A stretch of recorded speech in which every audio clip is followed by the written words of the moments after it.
God gives grace to the humble and resisteth the proud. Magandang hapon po sa bawat isa at nagpapasalamat pong muli ako kay Pastor Wilbert and his family for giving me a chance na muli sa inyo ay magbigay ng mensahe sa araw na ito. And shout out din sa area ko sa Upper Bikutan.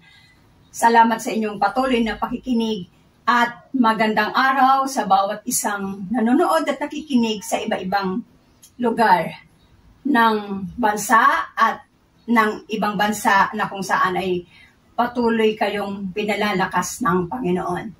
At sa umagang ito, akin pong itutuloy yung topic ko, The Heart Reveals. So this is already the part 4. So what is a heart? So i-review po natin sandali. The heart is an organ about the size of your fist that pumps blood through your body. It is made of multiple layers of tissue. Your heart is at the center of your circulatory system. So napakahalaga ng ating puso.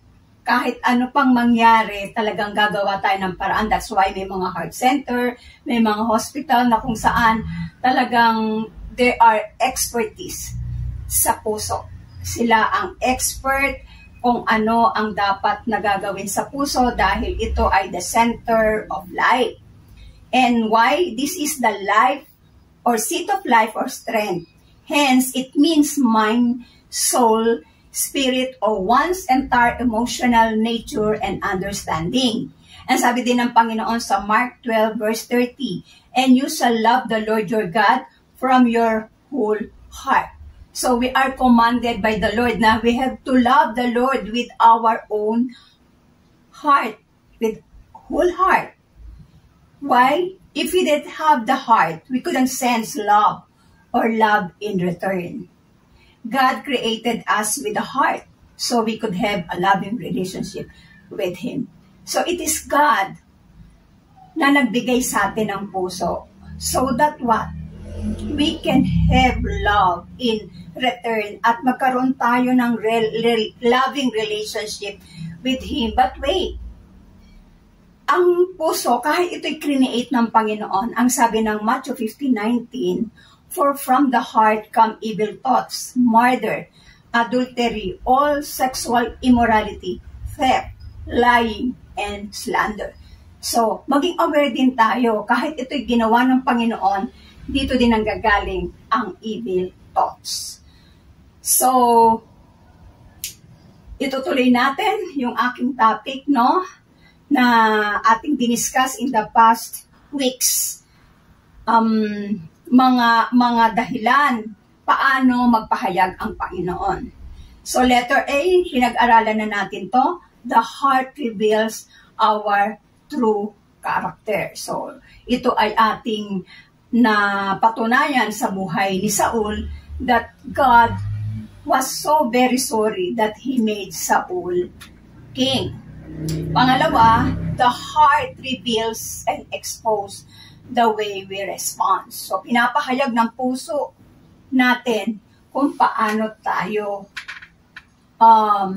mga tuwiran or kung paano natin ipahayag yung ating damdamin. So, ito din ay pinag-aralan natin the story of Zechariah na kung saan siya ay nag-doubt. Dahil matanda na siya, nag-doubt na magkakaroon ng anak dahil matanda na silang mag-asawa. And ang naging anak niya, alam natin, is John the Baptist. Pero the same scenario, like father, like son. So dito, nagkaroon din ng problema. When the father doubted the impossible, John the Baptist doubted the visible. So kung ang ama ay nagduda na imposibleng mangyari yung magkaanak sila, in the life of John the Baptist naman ay nakita niya ang kapangyarihan ng Panginoong Yesus at siya pa nga ang nagbaptismo dito, pero nagduda siya kung ito talaga si Jesus Christ. So, ito ay na-expose dahil sa puso. And now, itutuloy natin yung continuation, yung letter C. Ito ay itutuloy na natin. The heart reveals the purity of the heart. So, dito naman, sa topic natin today, the heart reveals the purity of the heart. Let's read Luke 1:26-33. In the 6th month of Elizabeth's pregnancy, God sent the angel Gabriel to Nazareth, a village in Galilee, to a virgin named Mary. She was engaged to be married to a man named Joseph, a descendant of King David. Gabriel appeared to her and said, "Greetings, favored woman. The Lord is with you." Wow! Sobrang amazing, no? Binati ng anghel Gabriel si Mary. "Greetings, favored woman. The Lord is with you." Confused and disturbed, Mary tried to think what the angel could mean. So, bilang tao, hindi maunawaan ni Mary, confused ang isip niya, disturbed ang kanyang isipan, ano ang ibig sabihin ng anghel. Mary is trying to understand the message of the angel, and let's continue. Ang sabi ng angel, "Don't be afraid, Mary." The angel told her, "For you have found favor with God. You will conceive and give birth to a son, and you will name him Jesus. He will be very great and will be called the Son of the Most High. The Lord God will give him the throne of his ancestor David, and he will reign over Israel forever. His kingdom will never end." So, si Angel Gabriel ay sinabihan niya si Mary na ikaw ay mapagpalang babae. At sinabi na ang mangyayari sa kanya. So, na ipapanganak through her yung magiging, sabi dito, yung magiging ancestor. Yung magiging magmamana ng throne of his ancestor David. At ang maganda dito, sabi niya, he will reign over Israel forever. His kingdom will never end. So, sinabi rito na may ipapanganak na hari na forever siya na yung hari. Alam naman natin ang hari sa Israel, papalit-palit. Kasi, syempre, may iba talagang pinalitan because like King Saul, so hindi maganda yung pamamalakad. Meron namang haring maganda ang pamamalakad, pero sabi dito, lahat yun ay merong period lang na sila ay nabuno. Pero ito ay napakaganda ng sinabi, he will reign over Israel forever. His kingdom will never end. Ang kanyang kaharian ay walang katapusan. So dito, nag-isip si Mary. Na-amaze siya, ano tong sinasabi ng angel. Ano naman ang sagot ni Mary? Anong response ni Mary sa angel? In Luke 1:34, Mary asked the angel, But how can this happen? I am a virgin. So, dito, nagtanong si Mary is not, ang tanong ay nagda-doubt. So, hindi siya kagaya na si Keraya na may dahilan. Bakit ganito ako? Hindi ko na kaya yan. Matanda na ako. So, di ba, minsan tayo, pag may edad na, ang dami nating limitation. Sabi natin, hindi ko na kaya maglakad. Hindi ko na kayang gumawa ng bagay na ginagawa ko dati kasi matanda na ako. So, may mga limitations. So, syempre, si Mary, nandun din sa isip niya yon na siya ay may limitation. Bakit? Unang-una, virgin siya. So, the question of Mary of how is, how will be the process na dahil siya isang virgin. So, Mary was asking the process. Kasi, hindi niya alam pa to. Wala pang nangyayaring ganito. So, siya pa lang is the first one. Actually, wala pa talaga siyang naririnig. At first time niyang narinig ang ganitong pamamaraan or nagtanong siya. So, that, para hindi siya maging ignorant. Alam niyo yon, kapag may inire-reveal ang Panginoon sa atin, inire-reveal niya yan dahil may gagawin siya sa mga susunod na panahon. So, that's why gusto maunawaan ni Mary so that when this comes, hindi siya maging ignorante. So, eto, sumagot yung angel sa Luke 1:35. The angel replied, "The Holy Spirit will come upon you and the power of the Most High will overshadow you. So the baby to be born will be holy and he will be called the Son of God."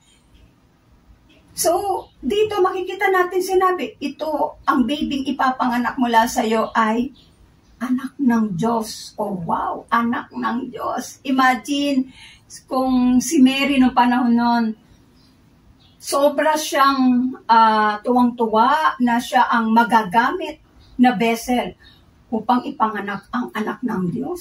Anak ng Diyos, hindi anak ng iba. So, sabi ko nga if we don't know the Lord, how the Lord will move or work with our situation, the Holy Spirit will make us understand beyond our human understanding. So, sabi nga ni PJB, trust the process and you will be comforted. So, parang ganito lang yan. Kapag tayo kumain ngayon, bukas, kinabukasan, meron tayong nararamdaman sa ating tiyan, and we will go. Saan tayo pupunta? Hindi sa kitchen. Pupunta tayo sa comfort room. Bakit? Kasi nga, ilalabasan natin yun. And we don't question bakit natin ilalabas. Automatic yon. Yung process na yon, pag kumain tayo, talagang pupunta tayo sa isang lugar, comfort room is the name, so that we will be comforted. Tama ba? Kaya nga comfort room siya So, ito yung naging response ni Mary. So, the response of Mary, let it be. Let it be. Kung ano yung kalooban ng Panginoon, let it be done unto me. So, ito yung naging response ni Mary. So, Mary is an example na kung saan meron tayong pattern na susundin na how to trust the process.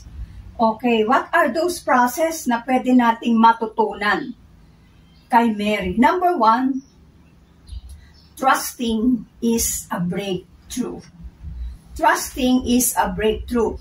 May nabasa ako sa news na yung dam ng China na marami silang ginawang dams Pero alam niyo yon, talagang paggawa ng tao ay talagang merong hangganan. At ito nga ay nasira. Nasira yung bricks ng dam at ito ay umagos yung presyo ng tubig, sobrang lakas, dumagundong ito, maraming taong namatay.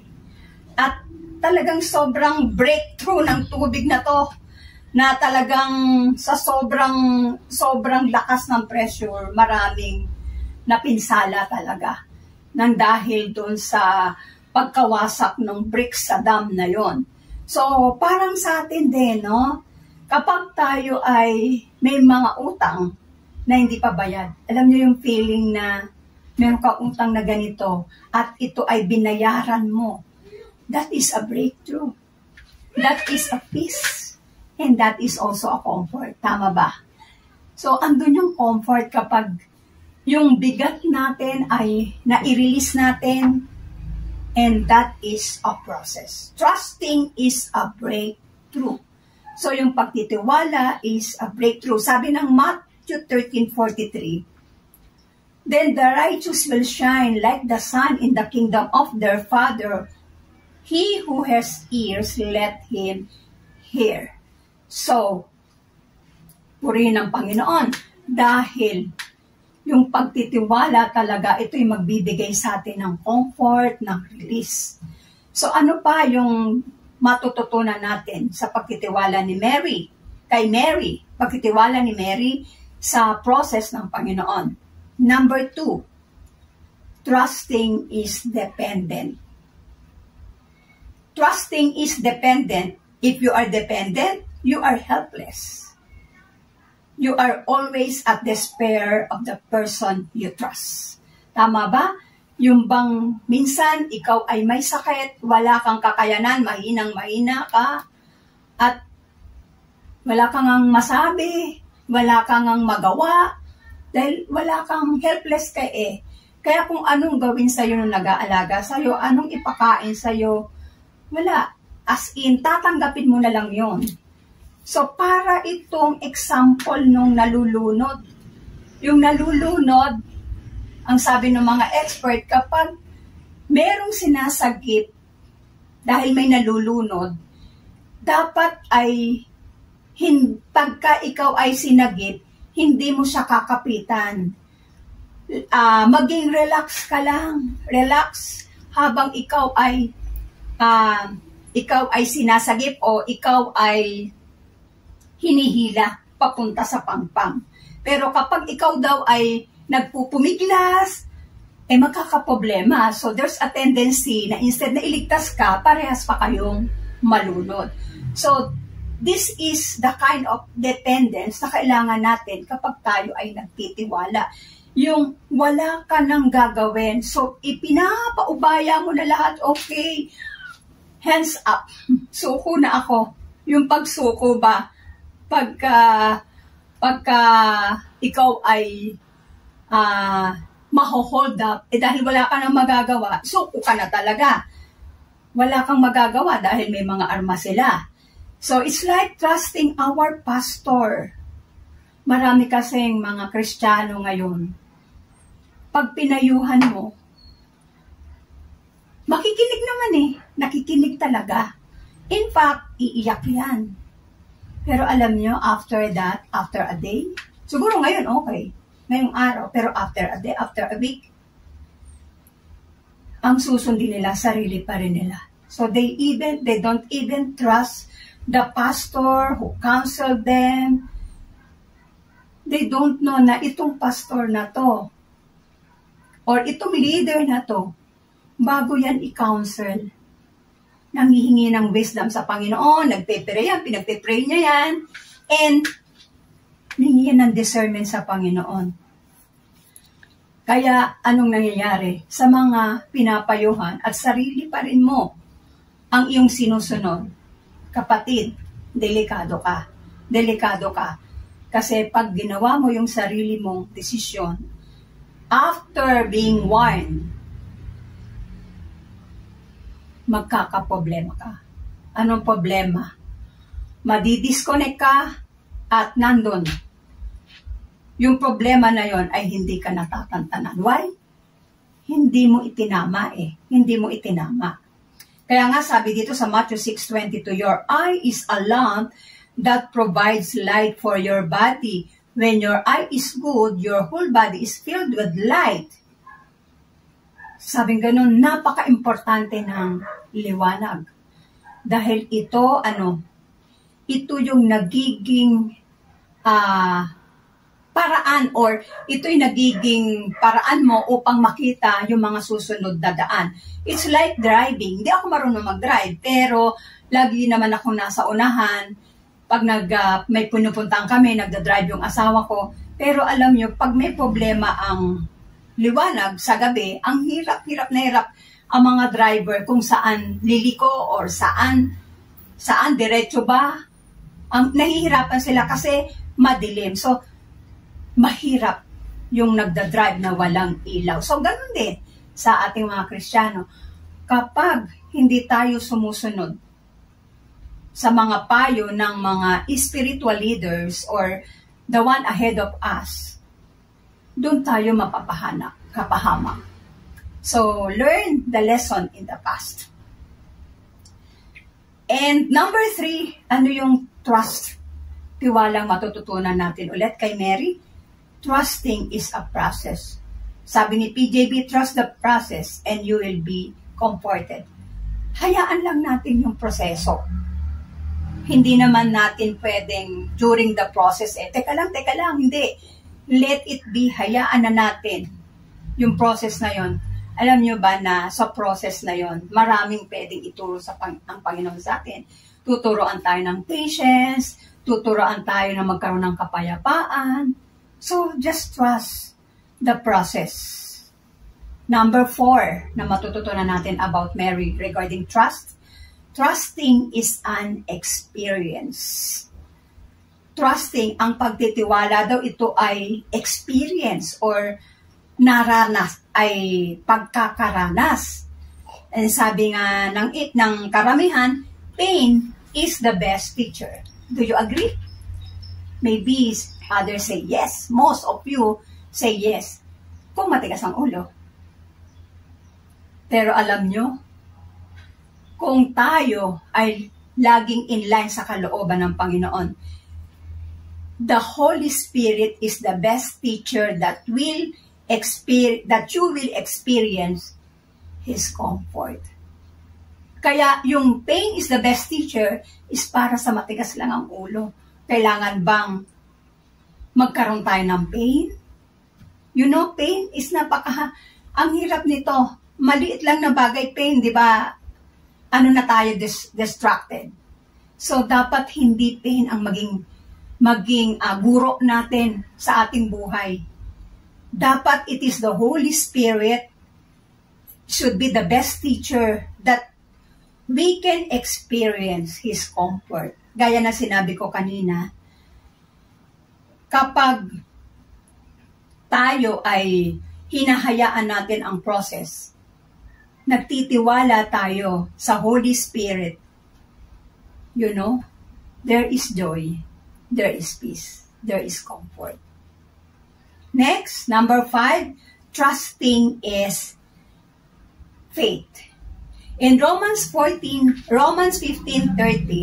may God, the source of hope, fill you with all joy and peace by means of your faith in Him, so that your hope will continue to grow by the power of the Holy Spirit. And in fact, Mary knows the prophecy and the coming future. That is why she was so proud to be chosen as a vessel. Dito makita natin, no? Sabi dito, the hope will continue to grow by the power of the Holy Spirit. Kapag tayo nagtitiwala, nade-develop din yung hope, yung nag-grow, yung ating pag-asa. At dito nakita natin, si Mary is so proud na siya ay maging chosen vessel ng Panginoon from her womb, through her womb. And sabi din ng Romans 4:5-8, but people are counted as righteous not because of their work, but because of their faith in God who forgives sinners. David also spoke of this when he described the happiness of those who are declared righteous without working for it. Alam niyo ba, napakabuti talaga ng Panginoon kasi in the past, talagang ang mga tao, they want to be made righteous by following the law. Pero dito, sabi rito sa binasa natin, Romans 4:6, David also spoke of this when he described the happiness. There is happiness of those who declared righteous without working. Hindi mo na pinaghirapan. Oh, sabi nga ng 7, oh, what joy for those whose disobedience is forgiven, whose sins are put out of sight. Yes, what joy for those whose record the Lord has cleared of sin. And Romans 4:9, ang sabi dito, now is the blessing only for the Jews, or is it also for our uncircumcised Gentiles? Well, sabi dito, we have been saying that Abraham was counted as righteous by God because of his faith. So dito talagang pinapahayag dito sa Romans 15, yung pagtitiwala ay isa ring pananampalataya. So imagine na kung saan nagkaroon tayo ng kapayapaan, nagkaroon tayo ng kagalakan, ng kasayahan, nang tayo ay naging matuwid sa harap ng Panginoon without being so religious, without so many sacrifices, hindi natin ito pinagpaguran. Kaya nga sabi dito, what a joy for this. Tayo na naging disobedient, nawala yung kasalanan. Binayaran ng Panginoon, whose record the Lord has cleared of sin. In other words, no record found. Natatandaan ko yung husband ko kasi po may problema yung kanyang birth certificate. Pero ang nangyari, wala palang record dun sa PSA. Kaya nung nakuha namin yung tingnan namin sa PSA, nakalagay, no record found. So, ganun din. Sa Panginoon, walang record found of sin. Ang nakita na ngayon sa atin. And, sabi ganun, now is this blessing only for the Jews or is it also for the uncircumcised Gentiles? Well, we've been saying that Abraham was counted as righteous by God because of his faith. So, sabi dito, Abraham was counted as righteous by God, not by following laws, not by having many sons or not having good things, pero sabi because of his faith. Ang sabi ni Dr. Miles Monroe, salvation is by faith, not of good works. But when it comes to rewards, good works is counted. Ito naman, nagkaroon naman ng kabaliktaran. Minsan ang mga Kristiyano, okay lang naman na yung ako walang gawin, wala na akong iisipin kasi ligtas na ako nanampalataya na ako sa Panginoon. So, kanya, dahil ligtas na siya, hindi na siya gagawa ng kahit ano, hindi siya makikialam. Ay, ibig sabihin ng makikialam, hindi siya makikipag-cooperate, ano yung dapat gawin sa ministry, hindi ko naman kailangang worker. Ako, member lang ako. Ganon. And, sabi pa, kahit naman ako magkasala, hindi na ako ng tawad Kasi, ligtas na ako. So, mali ng kaisipan. Minsan, nung mga immature, itong reasoning na to is reasoning to ng isang immature Christian. Bakit ko nasabing reasoning to ng immature Christian? Kasi wala siyang pakialam kung matisod yung mga bagong Kristiyano, wala siyang pakialam kung makita siyang hindi nakakasunod sa mga principles ng Panginoon, wala siyang pakialam. Kasi by faith kasi, not by good works. Pero alam nyo ba, hindi lang tayo nagtatapos na ligtas ka. And this is God's work. And this is God's gift for us. Wala na nga tayong ginawa. Wala pa rin ba tayong gagawin? So, alam mo yung word na walang utang na loob. Binigyan ka ng regalo, in response, wala kang gagawin. Hindi mo man lang painumin ng tubig, yung nagbigay sa'yo ng regalo, hindi mo man lang ba sasabihin thank you. So, ang sinasabi rito is, dahil ikaw ay naligtas, ibig sabihin dito, tayo ay ine-expect ni Lord na may gagawin din. Na may gagawin, hindi para maligtas, gagawa tayo ng mabuting bagay. Again, not for a reward. Not for a reward.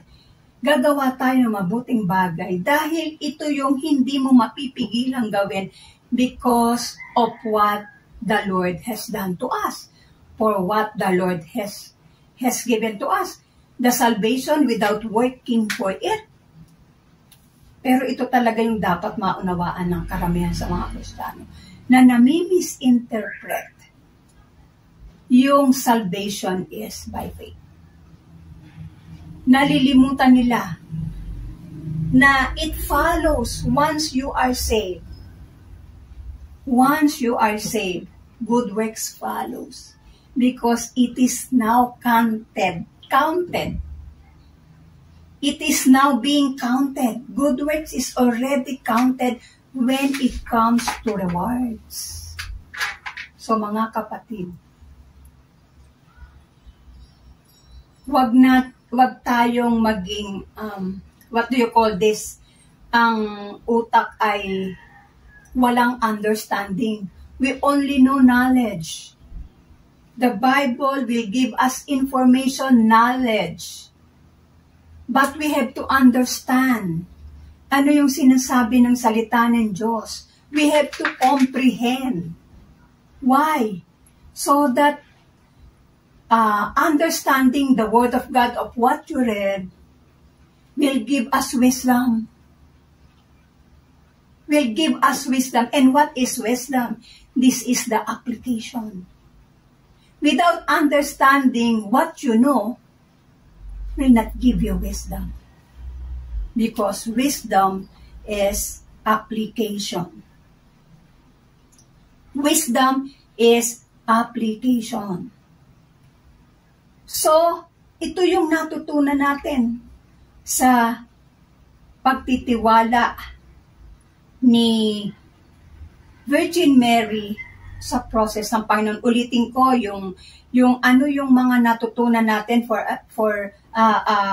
balikan natin ano yung mga natutunan natin na pagtitiwala na ito ay maging pattern din natin. At tingnan natin yung example na ginawa ni Virgin Mary. Trusting is a breakthrough. Trusting is dependent. Number 3, trusting is a process. Trusting is an experience. And lastly, trusting is faith. So these five things na kung paano nagtiwala si Virgin Mary sa ginawa ng Panginoon sa buhay niya, na kung saan ay naging so remarkable sa buhay niya. And in fact, she was mentioned in the Bible. Ibig sabihin, siya ay isang modelo ng magandang buhay Kristiyano. Siya ang modelo ng babaeng nandun yung favor ng Panginoon, na ibinibigay ng Panginoon ang favor sa ganitong klase ng pananampalataya. Ganitong paraan ang gusto ng Panginoon sa atin na ma-develop sa ating buhay. And ang sabi sa Hebrews 4:13, Hebrews 4:13, nothing in all creation is hidden from God. Everything is naked and exposed before His eyes, and He is the one to whom we are accountable. Mga kapatid, walang maililihim sa Panginoon. So para siyang laser na nakikita lahat, even the tiny particles. And ito ay ma-expose one day. Ma-expose dahil ito ay makikita ng lahat. At ang pinaka-response natin dito, we are the one accountable to it. So tayo pa rin ang magsusulit sa Panginoon kung ano tayo, kung ano ang naging response natin. Kagaya ng laging tinuturo ni Pastor Wilbert, that the pastor is the security guard of our souls. In other words, talagang nandun yung pagbabantay. Pagbabantay kung paano tayo mag-isip, kung paano tayo mag-response, kung paano tayo mag-desisyon. Because in those things, he is accountable. The pastor is accountable. Pero alam nyo, para mapadali yung trabaho ng pastor, wag tayo magpabantay sa kanya. Lagi, tayo mismo bantayan na natin ang ating mga sarili. Why? Tayo din magsusulit sa Panginoon. Individually, magsusulit tayo sa Panginoon. So that's why, wag nating isipin na, wala namang nakakakita. Sabi nga dito, nothing in all creation is hidden from God. Everything is naked and exposed before His eyes. Alam niya to. And He is the one to whom we are accountable. So, accountable tayo in every action sa gagawin natin, in every thoughts na iniisip natin. Actually, from head to toe, alam niya. Alam niya kung ano yung mga nangyayari dito. Alam niya yung kalagayan ng katawan natin, ano yung iniisip natin, ano yung nasa puso natin. So, these things are all exposed sa ating Panginoon. Okay, mga kapatid, sa oras na ito, ang ating pinag-aralan is the heart reveals the purity of our heart. And I hope sa hapong ito, meron kayong nadagdag na kaalaman sa ating mensahe sa oras na ito. And let's always guard our hearts. Kasi yung puso natin, kahit na ang Panginoon ay dyan nakatira, kahit siya ang may gawa ng ating puso. But, you know, na nadadaya ito. Madali siyang madaya. That's why let's always guard our hearts. So, tayo po ay manalangin sa oras na ito. Ama naming Diyos, salamat sa oras na ito. Dahil nakita po namin ang kahalagahan ng puso ng tao. Dahil dito ay nararamdaman namin yung pagmamahal at dito din namin na ipapahayag ang relasyon namin sa Panginoon. Lord, help us na mabantayan namin ang aming mga sarili. Help us, Lord, na in everything that we do, everything na ipaplano namin is always according to your will. Ipacheck po namin ang aming mga puso, the motives, Panginoon, dahil lagi po itong nagdi-deceive. Lagi po itong nagdi-deceive. And that's why, Lord, maging kagaya po kami ni Virgin Mary. Sa pagtitiwala niya sa Panginoon, He became the favored woman, sabi ng Angel Gabriel sa kanila. Lord, we always pray for favor. We always pray for blessing. We always pray for breakthrough. But nalilimutan namin yung totoong pagtitiwala sa iyo. Na kung saan kami pa rin yung nasusunod. And from this lessons today, we pray, Panginoon, na tulungan mo po kami na magkaroon ng pagtitiwala kagaya ng pagtitiwala ni Mary sa inyo. And this time, Lord, we pray, I pray for those people na nanonood na meron pong katanungan sa kanilang isipan. Right now, Lord, I-reveal mo sa kanilang puso, Panginoon, yung kasagutan of their matagal nang pinapanalangin.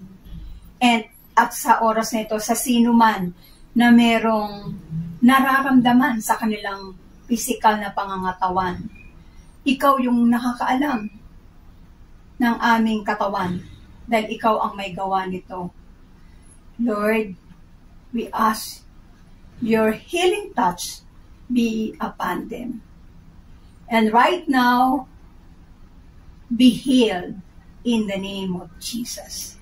Panginoon, salamat sa oras na ito, sa patuloy mong pagsama sa amin, sa mga ginagawa namin. Lord, we ask your presence so that patuloy po kaming makakalakad ng tama ayon sa kalooban mo. Maraming salamat sa oras na ito. Patuloy ang iyong pangalan ay maitaas. Patuloy po kaming magbigay ng kapurihan sa iyong dakilang pangalan. Sa tanging pangalan ng aming Panginoong Hesus. Amen, Amen, and Amen. God bless us all.